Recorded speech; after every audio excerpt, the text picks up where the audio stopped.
आम्ही चाललो आहे नागपूर ते मुंबईचा आमचा प्रवास आहे.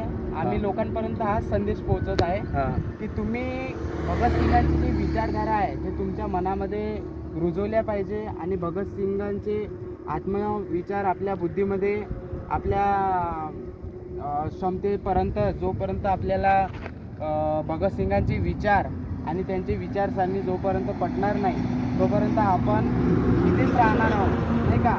आमचा जनरेशनला, यंग जनरेशनला हाच संदेश आहे की तुम्ही पण भगतसिंगांची विचारधारा तुमच्या मनामध्ये, तुमच्या बुद्धीमध्ये आत्मसात करा आणि समोर चला. हेच आम्ही आमचा उद्देश घेऊन आम्ही नागपूर ते मुंबई हा प्रवास चालू केलेला आहे.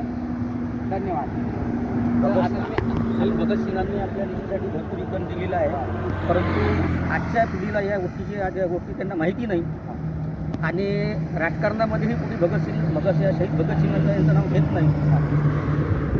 हे शोकांतिक आहे, कारण की त्यांनी देशासाठी लढा लढला, ते शहीद झाले, त्यांना फाशीवर टांगल्या गेलं. बरोबर.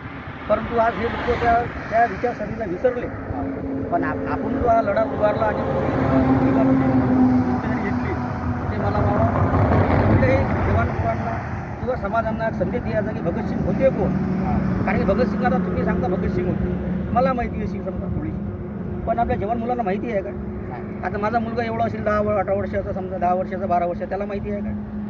पण आता तुमचा जो हा विचार आहे, आम्ही तुमचा सन्मान करतो, या गोष्टीला तुमचं स्वागत करतो की आपला हा संकल्प एकदम चांगला आहे आणि हेच पुढे करत राहा. भगतसिंगच्या आता चालू खर्च हे ते आमचा जेवणाखावणाचा खर्च आता आम्ही बडनेरामधनं निघालो.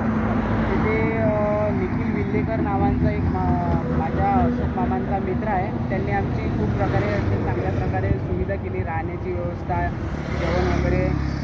आणि तिथून आम्ही सकाळी 7:30-8 वाजताच्या दरम्यान आम्ही तिथून निघालो. आणि निघताच रस्त्याने आम्हाला खूप सारे लोक मिळाले. पुढे पोलीस चौकी मिळाली. यांच्याबद्दल त्यांनी भगतसिंगाबद्दल आमच्या विचारसरणी सांगितली. खूप चांगल्या प्रकारे आम्हाला समजून दिलं. त्यांचे पण आम्ही आभार मानतो.